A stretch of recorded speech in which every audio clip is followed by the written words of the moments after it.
Hey, what's going on, guys? Today we're going to be reviewing the Floating Baratie restaurant from One Piece. This is the most expensive and biggest set that they released for the One Piece first wave. This is an incredible set. Very hard trying to get everything to fit in the frame here. The box itself is huge. Let's give it a little look-see, hey?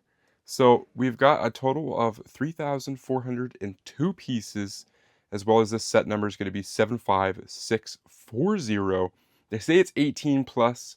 You know what? I would recommend it because, this took me, I streamed this, live streamed it, and I believe it took approximately 11 or 12 hours to actually build in total. Obviously, I was rambling and whatnot on streams, but that's how many streams. I did 5 very long streams to build this bad boy. So, yeah, there's going to be a lot to talk about. So sit down, relax, grab a snack or a drink, and let's talk about why this set is one of my favorite sets ever. We're going to start with the 10 minifigures that were included in this set. Obviously, we got to go with our boy Luffy as our first figure. Very classic, very iconic look. I recently picked up the Battle at Arlong Park set, and that one has Luffy with just hair. Doesn't have his hair and his hat, because Nami has his hat. So, pretty cool in this set, we get one with Luffy and his hat together. That's really nice. I do love it. Pretty basic kind of printing, though. Shoulders and the legs, pretty normal, right? Just showing his skin color and stuff. But this is also his figure, right? Like, this is his actual costume and everything. Always wearing shorts and short and short sleeve shirts. Wow, that's a tongue twister and a half. But yeah, so no, very iconic looking outfit, and it fits the live action series very well. So let's kind of dance around here. We're gonna go for Usopp next. My man, we gave him the little worried face. I believe all figures have 2 faces, which is really cool for different expressions. We got his little detailing on the wrists there. That's pretty cool to see. But yeah, Usopp's a really nice figure. I love his dreads.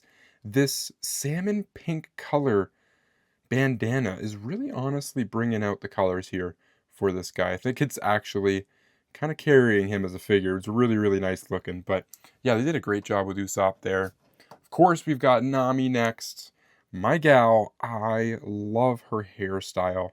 It's so nice. It just looks like wild, chaotic, free.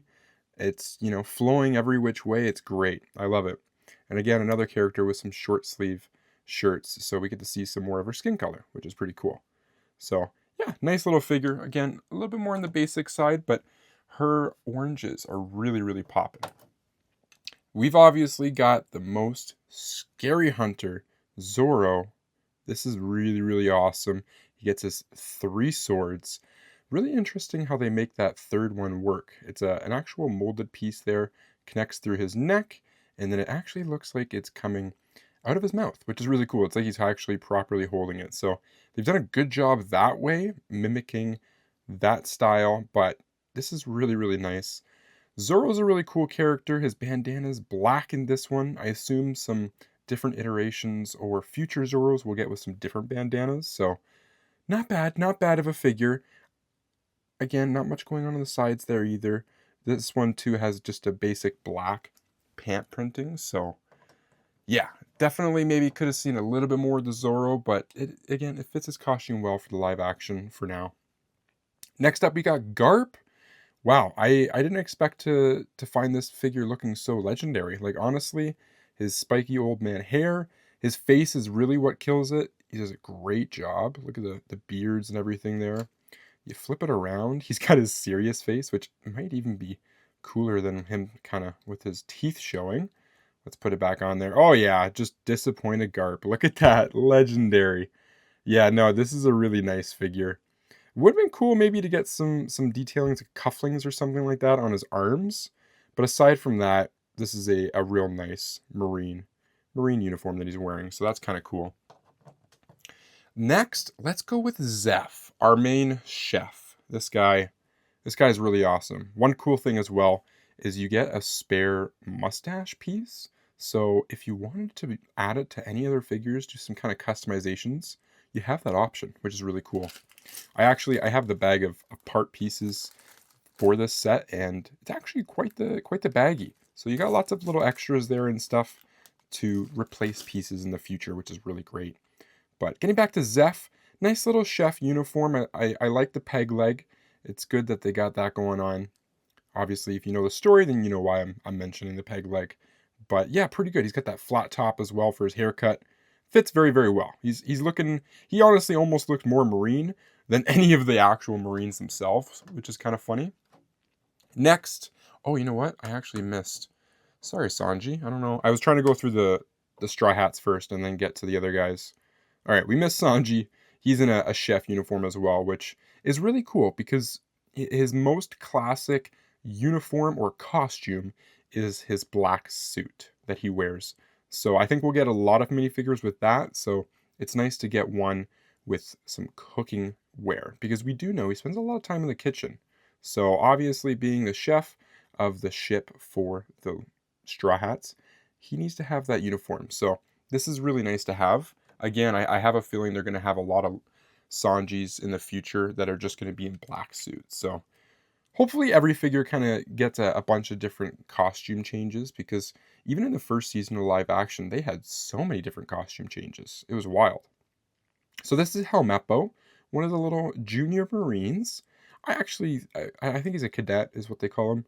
Very cute little uniform. I love the little tie that they have hanging down. So funny. And yeah, it says cadet there on his uniform, but just perfect. And then the Marine there on the back, that is incredible. It's going to be nice to see in the future how many Marine figures we get compared to pirates, because people are going to make a lot of mocks with this One Piece stuff. So we need a little bit of the good and a little bit of the bad. Speaking about a little bit of good, we got another Marine cadet, Kobe. Very nice little junior guy. If you know him in the later seasons in the show, you know how much he grows up and changes. So it's cool to get the junior version of him for right now, the young version. And yeah, he's just a nice character. His pink is very aggressive, if I'm being honest. But you know what? It fits his character. He's out there. He's different. He's a bit of a crybaby, but it never changes. So yeah, cool. But nice to see two little Marines. And so that's actually 9 of the figures. The last one that I wanted to save is Mihawk. This legendary swordsman is gotta be one of the most detailed figures for this set, I think. We're going to take his sword off for now. But his sword itself is really iconic. It's a great one-for-one for what it looks like in the TV show. They did an awesome job turning it into Lego, so it's got to be one of the coolest swords out there. But Mihawk himself, though, is one incredible fig. He's got some really great printings in the front there. We get some abs and everything. That's really cool to see. Nothing going on the sides, though. Pretty blank. And then his back printing. This little piece here is actually for his sword, so he can carry it on his back like he does in the show. But look at that. That's actually some nice detail there. I really like how that torso looks. It's really pretty looking. So he doesn't have a double face, though. Mihawk only gets the one straight face. Which, you know what, makes sense, because Mihawk doesn't do much of emotion changes. He's very one, just straight faced, very very monotone, just like the whole time. So yeah, and the one great thing about Mihawk as well, he comes with his boat. This is a very iconic piece in the show. This man just sails in, I should say, floats in to so many battle scenes in this thing and just slices people down. I mean, he obliterated Zoro in the TV show. Spoiler alert if you haven't watched the first season. But yeah, he obliterates Zoro coming off of the boat here. So very cute. And I like the boat. It's shaped like a coffin as well, which fits everything about his character if you know about his backstory. So yeah, they honestly did an incredible job with Mihawk and his little sailboat here. So yeah, that is the 10 figures. Very great selection. Not much else I think I'd want to change or add necessarily. I mean, obviously we can always sit here and say like, I want 30 figures, 40 figures, but for 10 figs, they got a good portion of them, I think. The main ones that would be like my favorite top 3 has to be like Mihawk, Zeph, and honestly possibly Kobe or Garp out of this 10. Like it might be a weird selection there, but those are the ones that just really catch my eye and are super different. So let's get this stuff moved to the side though, and we're going to go ahead now and take a look at the main ship itself. Okay, this guy is absolutely enormous. So one thing I just want to show at the very top there, I'm not going to be able to get in very well all the time, so I can get you guys a better close-up, but they got some cool little antennas at the top of the ship here. One thing that's awesome about this ship is it's layered by like levels. So we've got the very, very tippity top here that's just kind of decoration stuff with a lot of detailing. We have a little standing aisle area here, kind of like your third floor level for the outside of the restaurant. So you can get some figures kind of standing up there. The main level would be level 2 right here. And you got some really nice chairs and stuff, which we'll take a better look at later. But yeah, it's really nice. The front end is very gorgeous and beautiful. The Baratie right there, that is actually a sticker piece, as well as this one. There was 18 stickers in total. So quite a few if I'm being honest, but not bad. Like for being the biggest set, it has 3,402 pieces. 18 stickers isn't horrible. I'm a person I would love printed just for the longevity of it and knowing going in the future. So like these little lantern pieces, those are actually stickers as well as the little tile there. So not the end of the world, but you know what? It is something that we live with, right? This is a really cool door right here. So this actually goes into the kitchen, and this is a sticker as well, the little skull and everything. But let's see if I can stick my finger far enough in there. Oh, it's further than I realized inside. But yeah, really awesome. So a little bit of playability, right? You can bring some figures from the front end. This right here was a little selling kind of feature spot where you're supposed to have Zoro and Mihawk fight each other. That's kind of the scene where it happens. I think they did an incredible job with these. I don't know if they're mermaids or fish ladies, or they're obviously like fish men, I assume, but they're just statue decorations, but they look so cool. I love the green on it. They've got their own little lanterns as well. And then we've got our actual main door entrance. So you get two little doors, which is pretty sweet at the front here. There's some shutters as well for some windows. So if you want to let some air in, you can go ahead and do that, which is pretty sweet. Bring it back down. So lots of like little moving parts, things that kind of touch and mess with, as well as you do have some playability right here in the front that I forgot to mention. There's a little spin wheel, and you may not be able to see it, but it's actually spinning these tiles right here. So they'll do full circles and just adds a little bit of movability for the like Zoro and Mihawk to slice and throw their swords around. But let's start on the left side here of the ship itself. We've got this really incredible fish mouth.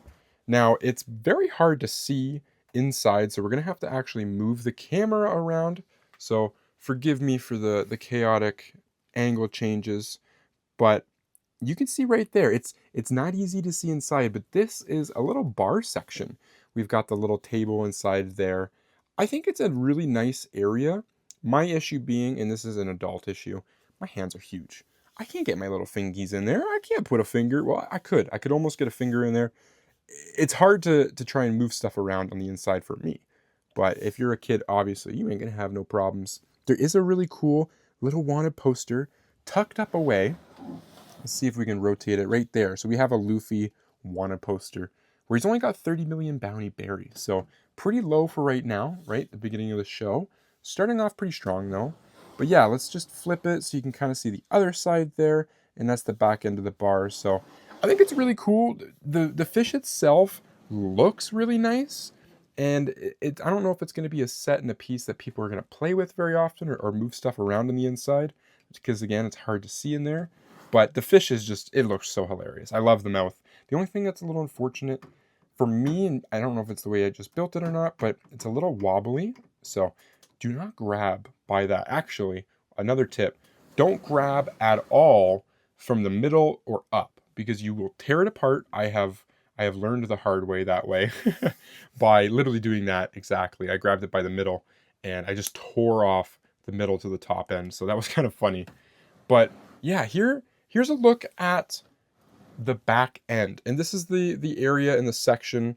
I'm going to try and do a little zoom out here. This is again way bigger than you realize, but look at that. That is insanity. Insanity. There's honestly a lot going on. One debate I've had is I'm wondering, like, when it comes to display, do you display the front or do you fill this scene up here and display the back end where you can kind of show off the scenes, because there's a lot going on. We have a very beautiful centerpiece right here. Let me move that up there closer so you guys can see. So in the center here, we've got a nice little table, gather place with this green little piece that glows, which is kind of cool. But there's the middle door entrance to bring you in here into the dining hall. This is the restaurant side. So we have some tables that do actually rotate and spin, which is really great. I love that. Both do it. So they got some drinks and some food already on them, which is really awesome. One cool thing as well is we have some beautiful spiral staircases.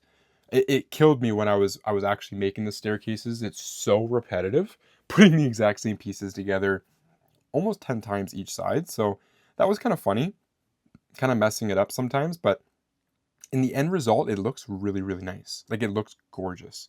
This right here is another sticker. That one was a little offset that I kind of messed up.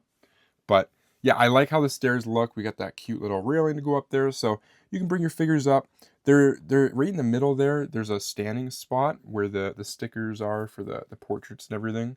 A little tight in there for me, but you can definitely get a figure or two in there. We'll go over to the right side a little bit, and then we'll move our way to the left there. On the second floor, right here, we have another wanted poster, Kuro, as well as another table. This chair doesn't move at all, nor does the table. It's all fixed. But we have a nice staircase that's done in, which will bring you up to that second floor where we have those lawn chairs. And these ones do rotate and move. They move like 3/4 of a rotation because there's tables in the way.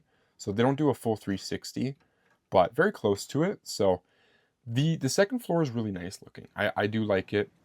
Right in the middle, kind of doubling back there, we've got, it's kind of more of like a decoration section. It's not connected to the middle set, like on these stairs and stuff, right? Like you can come upstairs and whatnot, but that's to go outside. Here, it's its own little area. So it's kind of interesting. We do have some nice little mini ladders, which honestly I had never seen before this set. I didn't know they printed like literal little mini ladders, so that's kind of funny, but it's just some simple stuff up here. We have this like little crystal rock. This is a very interesting molded piece. I've never seen it before on anything, but it looks real cool. It looks real cool. So yeah, that's a nice little display piece. I assume it's like the treasures and whatnot of the ship. Kind of little pirate area, right? You got to bring you back to the whole pirate vibe. But yeah, you get your little sword and whatnot. So this area is cool. I like that they tried to make it usable, right, and make it interactive. So that's nice. But again, not a lot going on. So getting over to now our left side here, there is so much to talk about. So we have this little snail. I'll pull him off the shelf right now. This is a transponder snail. If you know the lore of One Piece, this is how they communicate. This is their version of a telephone, basically a rotary phone, because they do still have to dial in. But yeah, it's so cool. So cool that they actually made this. It's a printed little ball piece that connects to the slug. So I could already see people collecting these slugs, especially if they start making like different colored ones or something. These are going to become very collectible. Might not be expensive, just very sought after, because it's something that is constantly brought up throughout the TV show. And not to spoil anything further, but they actually do change over the show. So these transponder snails, like, they get like literal like little mini upgrades and stuff. So you get to see them grow and change, which is really cool.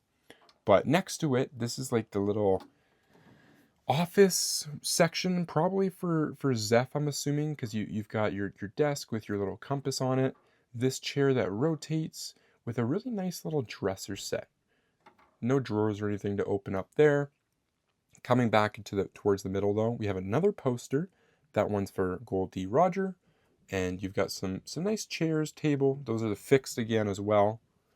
Let's kind of go to this side, if I can get it. This is the one funny thing about this set. It's not easy trying to move everything. There we go. So there's actually some doors that open up. So this one on the bottom is for the kitchen. You can see there's actually some utensils and stuff there. So there is one door to open, which is kind of cool to see. Aside from that though, everything else is fixed. Lastly, the one last thing I wanted to get into would be the really cool kitchen. So, this kitchen is beautiful. I love it. I think it's great for Sanji and Zeph. There's another door right there. I don't know if I built that wrong or something, or I might have put that the wrong way because it's hitting the studs. I don't think it's supposed to do that. So I might have put the door the wrong way. Just realizing that right now. That's actually really funny. But yeah, some simple little detail stuff there. You got your food, some utensils, lobster on the table, serving dish. This is your stove. In the back there, we got a little sink there. Now, one thing that you can clearly tell because of mostly like the lighting, but this set is very hard to actually see. It's very dark because it's kind of shallow in the middle and short. There's a lot of shadows that get created. So I could see eventually maybe somebody doing some type of DIY light kit or something to like brighten this setup. Aside from that though, I don't have many complaints about the ship. I think it's really great, really beautiful. Again, so much going on. When you flip it back around to the front, you look through this side, you really don't think that there's a lot going on. You think, okay, that's a nice ship, maybe it's hollow on the inside until you flip it around, you're like, whoa, that's crazy. Like there's a lot of detail. So let's go and show you guys. I got to get that aerial view. But yeah, this is what it looks like on that second floor with the chairs. You've got your little flower there. There's another lantern. It's kind of hard to see, but just a nice little lounge area. These rails here look really nice, the gold ones, and kind of keep flipping it. And so that's what it looks like. So in this one I'm talking about like narrow. It is pretty thin, but it just works perfectly as a nice little balcony to look off. But yeah, has been one incredible set. I'm very glad to have it now, and I'm gonna look towards doing some type of custom. I don't know if I'm gonna do like a customization of the set or just make a mock around the set and keep the set original. I got lots of thoughts going through, but I've been doing some live streams and people have been giving me some suggestions as I was building it. So the thoughts are flowing, the ideas are being made, and yeah, I'm excited. I don't know what I'm gonna do exactly, but we're gonna do something with this set. It's not just gonna sit on a shelf and rot, that's for sure. But yeah, that's the end of my review today, guys. Thank you so much for watching this video. Let me know in the comments down below. What do you guys think about this set? Is it one that you'd like to own? Do you agree with the price on it? Do you like the set itself? Do you like the minifigures? Do you like One Piece? I love One Piece. This was a no-brainer for me, and I think it's really cool that they went and decided to build the Baratie floating restaurant as the biggest set for the first wave. Because there's tons of different areas, play sets, ships that they could have done for their big set, but they went with this one. And you know what? I think it was a good choice because Zeph is a very interesting side character at the beginning of the show that really kicks off the story strong with some very hard storytelling with some hardships. So if you haven't heard of his backstory or seen it yet, go and watch it. It's very, very interesting, the sacrifices he makes for others. So we'll leave it at that. Thanks guys again for watching, and I'll catch you all in another video very soon. Peace out, y'all.